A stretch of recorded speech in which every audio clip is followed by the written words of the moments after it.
अरे चीचा, एक चाय और दो समोसे लेके आ जल्दी, प्लानिंग चल रही है।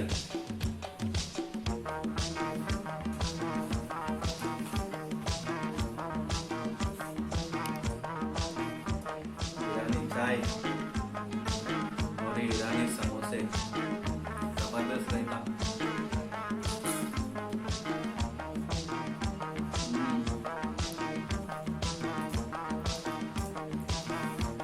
देखो स्टफिंग कैसा हो गया, मस्त बना है,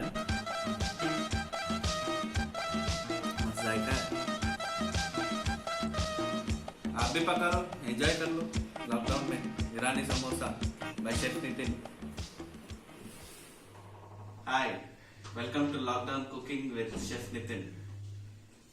Now you will be witnessing a very interesting recipe, my childhood memory recipe, that is Irani samosa. I am sure every Hyderabadi must be craving for this dish during this lockdown, and I remember from my childhood and during my high school days, this was the most affordable snack. When I was coming back to my home, it was just 1 rupee, and then it was very pocket friendly for me to have a good snack in the evening time while coming, and till now it remains the same as a favorite of mine during evening teas or during breakfast in the mornings. So I'm sure everybody likes this particular snack, and let's see how we do it. And I hope you'll also try it and then enjoy the taste in your home.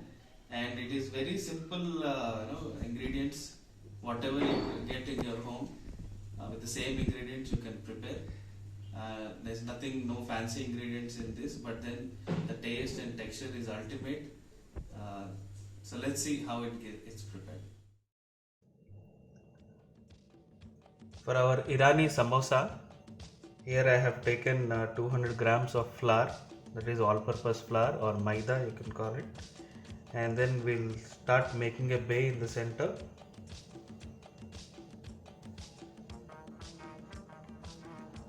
And then we'll add some salt,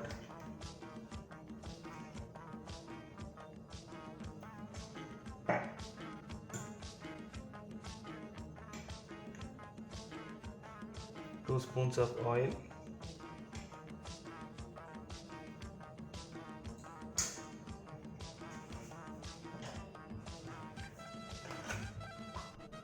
and water. So here we are preparing a soft and smooth dough. It is not like our traditional samosa dough, for which we have to do a stiff dough. Since we will be cooking rotis with it, so we should not make a very hard dough, but we should have a soft and smooth dough. For richness, you can add a little bit of milk as well.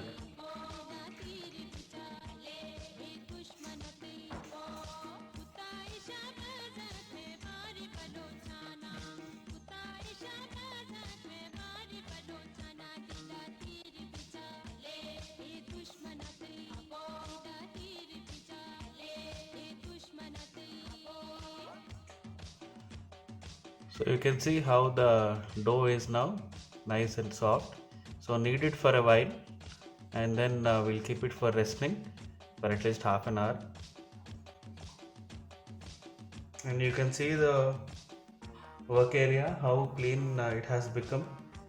Hands also comes off clean. So that is a good sign of good dough.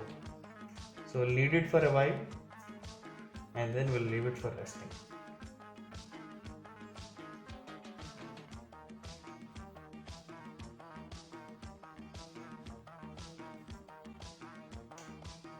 So it has become nice, soft and pliable, and a very smooth dough also, no lumps absolutely. So this is the time when we give it a little bit of rest. Apply some oil onto the surface of the dough.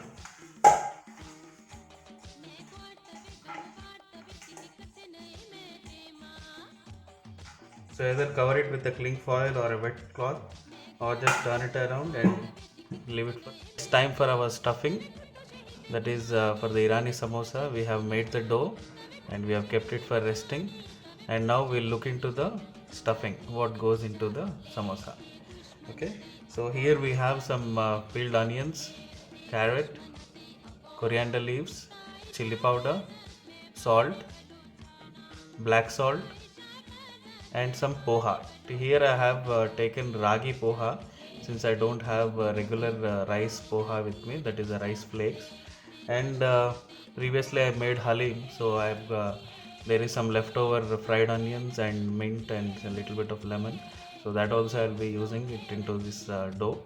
Okay, so I've taken some onions, and generally for curries and all we fine chop it, but here we have to little rough chop it, make it a little chunkier. So I have halved it first, and then again we half it, and then we cut into little broad pieces. Okay, you can see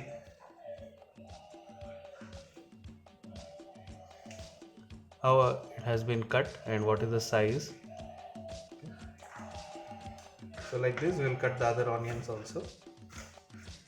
So in case you don't have poha, you can use any other ingredients such as semolina or breadcrumbs, something which can absorb the moisture which is released from the onions.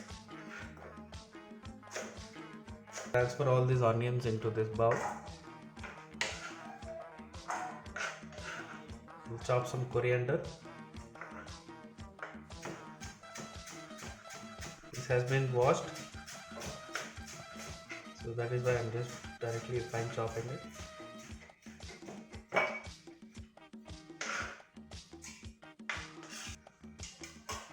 Now we'll take a grater and grate these carrots. This carrot usage is entirely optional. Now it's time to add our seasonings. So we'll add some salt, chili powder, little bit. Either you can add lemon juice, or I have some black salt with me. I'm adding that.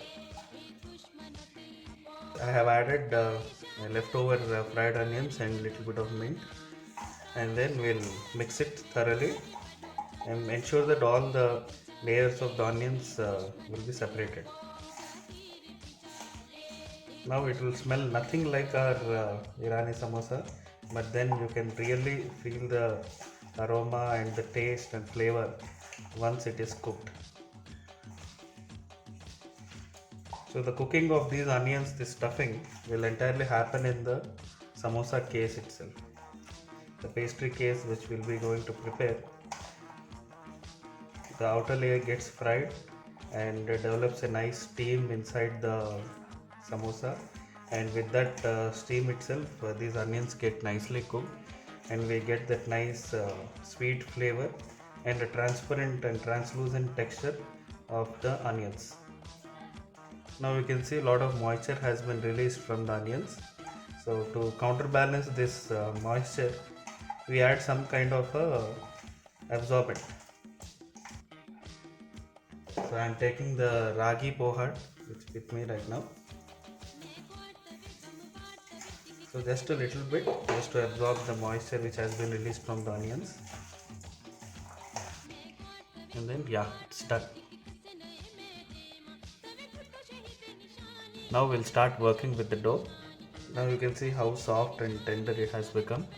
Very smooth and very soft. So we'll divide this into small portions, and we'll roll it out into chapatis.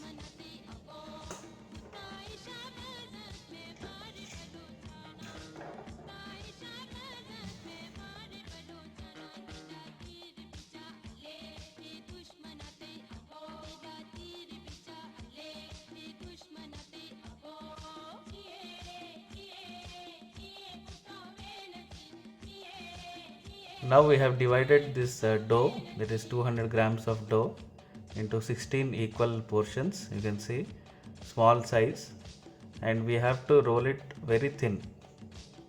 Okay, not like our regular chapatis. So I'll show you how much thickness it should be rolled into. Okay, so with the help of flour, dust some flour.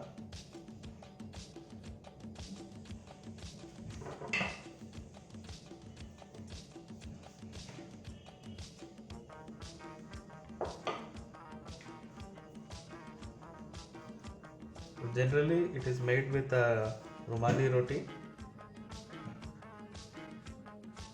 So the leftover Rumali roti, or they make Rumali roti especially for preparing Irani samosa, so that we get the crispiness. One factor what we added is the oil, which will give that extra crispiness. And one more step is the pre-cooking of this dough, which we don't do with the normal samosa. You can see how thin I am rolling. You should be able to see your palm underneath the dough. So this should be the entire thickness that we need to achieve.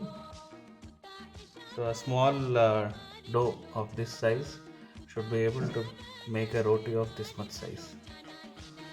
So approximately around 8 inches the roti size, and it will be around 20 grams of dough ball. Okay, so similar fashion we will press all the rotis and keep it aside, and we'll proceed with the pre-cooking.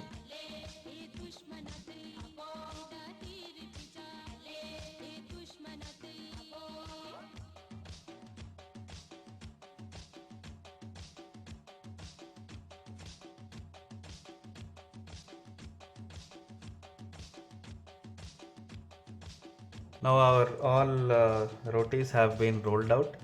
You can see how thin we have rolled, and how I have stacked it. I have stacked into pieces, number of 5 rotis per stack, so that it won't get stuck to each other with the weight. And I have sprinkled enough amount of flour also in between, so you can see. So generally, if you have another person to help alongside, you can one person can do the rolling, and one another person can do the cooking side by side, and then it should be finished. So now I'm heating my pan, and I have a plate with me to put the cooked rotis and the rolled rotis, you can see. So we'll start cooking. So we'll take one by one each roti.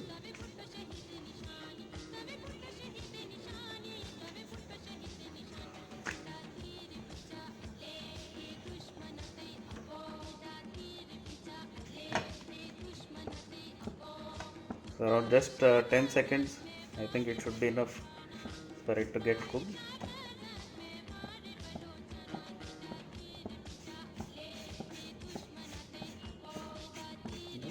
So 10 seconds on each side, and it should be done.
So now it's evening time in my home, and it is time to fry the samosas.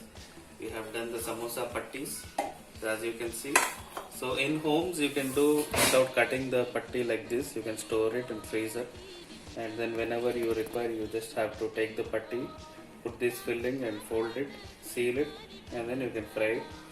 In generally, if you want a perfect triangle shape as how it is available in market, you just have to cut the side, make it a nice rectangle like this, and then you put filling in this corner, and then you fold it into triangle like this, and then seal off the sides. So this is how it is made industrially in the shops. But then, since we are at home and we don't want to waste these tiny bits of dough or the chapatis, we stick to this procedure of rolling the half round patties. Okay, so let's see. Before we go into sealing these samosas, we need to prepare a glue. So we are preparing the glue with some flour, just a plain maida, along with little bit of water, and that will help us to stick the samosas properly. So now we take the samosa patti. You can see the cut, the horizontal line. So we take this in the upwards, and then we fold it into a triangle. The edge we'll apply some glue and then we'll paste it.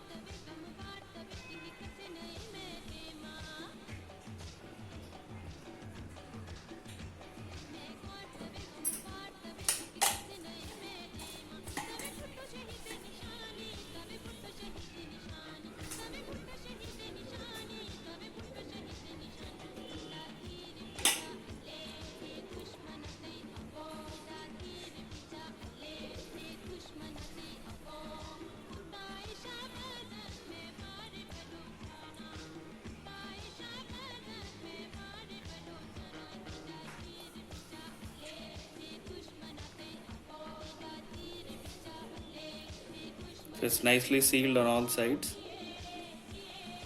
and then you transfer this rolled samosa into a neat plate.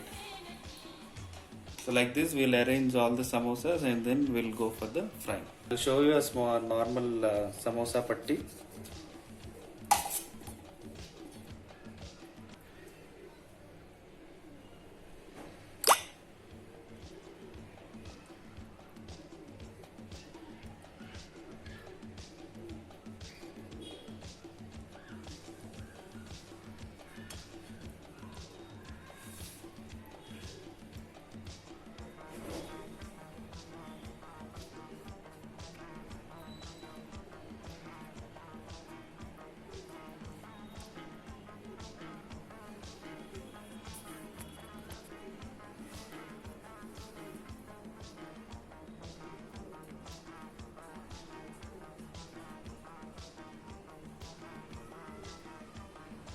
So this is how the shape will differ if you do it with a rectangle patti or a semi-round patti. So this is the one which will be available in the shops and markets. So this also you can go ahead, or even this as well. So this doesn't have any trimmings, but this has a lot of trimmings. If you happen to make continuously, or if you happen to make daily the samosas, all these trimmings, what you can do is you can just fine chop it roughly, deep fry it, and use it back into this kind of a filling instead of the poha which we used. Okay.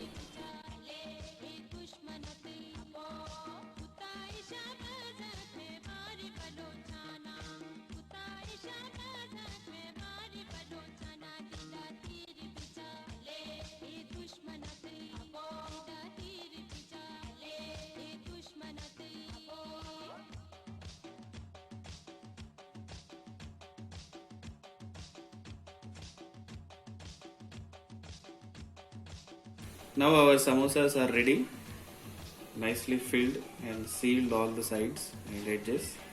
Now it's time for the last thing, that is to fry and eat. So I have a kadai of oil hot now.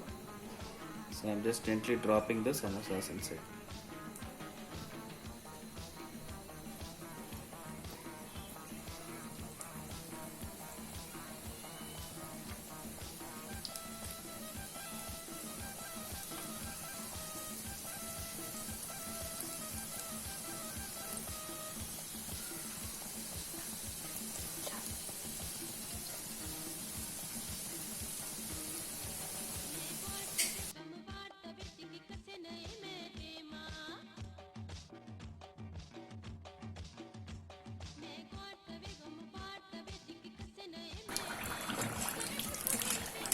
So now you can see the samosas are nicely golden brown, golden fried.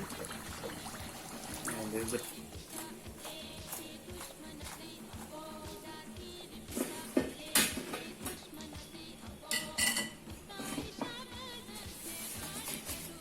so yeah, it's done, and my Irani samosas are ready.